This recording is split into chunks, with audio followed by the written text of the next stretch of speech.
In an age of empires and gods, under the scorching sun of ancient Egypt, a story of freedom and faith began to unfold. Along the fertile banks of the Nile, where the colossal pyramids pierced the sky, the Hebrew people toiled in bondage, their backs bent under the whips of their Egyptian masters. Amidst this suffering, a mother named Jochebed made a desperate choice to save her infant son. She placed him in a woven basket, a tiny ark of hope, and set it adrift among the reeds of the river, entrusting his fate to the currents and to God. Her heart ached with uncertainty, praying that her child would be spared from the Pharaoh's cruel decree. The basket's journey was short. It was discovered not by a soldier, but by the gentle hands of Pharaoh's own daughter.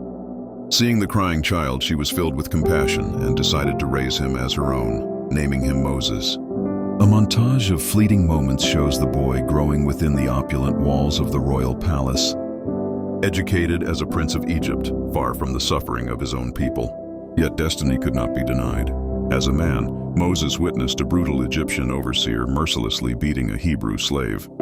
In a flash of righteous anger, he intervened, striking the overseer down. This act, born of a deep-seated justice, marked the end of his life as a prince. A fugitive from the Pharaoh's wrath, Moses fled into the vast, unforgiving desert of Midian, trading his royal robes for the simple life of a shepherd. It was there, in the solitude of the wilderness, that his true calling would be revealed. While tending his flock near Mount Horeb, he saw a wondrous sight, a bush ablaze with fire, yet its leaves were not consumed. From this miraculous flame, a voice called out, commissioning him to return to Egypt and liberate his people. With his brother Aaron at his side, Moses stood before the mighty Pharaoh, delivering a simple but audacious demand: "Let my people go." Pharaoh, his heart hardened, refused. What followed was a divine judgment upon the land of Egypt. A series of 10 devastating plagues descended, each one a powerful blow against the empire's gods and its king's defiance. The lifeblood of the nation, the Nile River, turned to blood.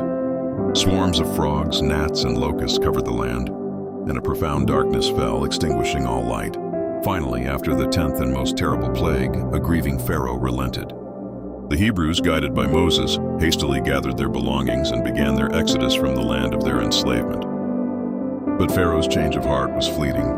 As the Hebrews reached the shores of the Red Sea, the thundering chariots of the Egyptian army pursued them, trapping them between the water and their vengeful former masters.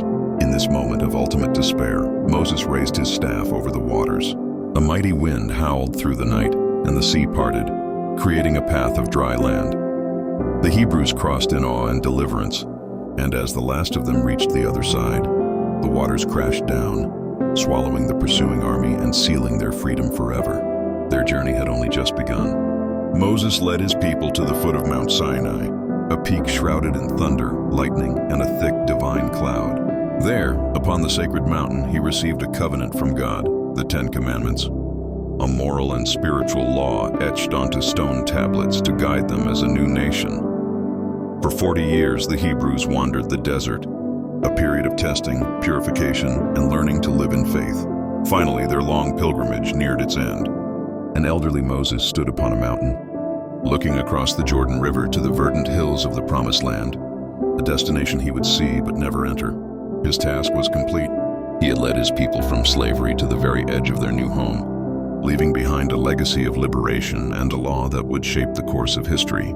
In the end, what remained were the 2 stone tablets, an enduring symbol of a people's covenant with their God and the timeless principles of justice and faith.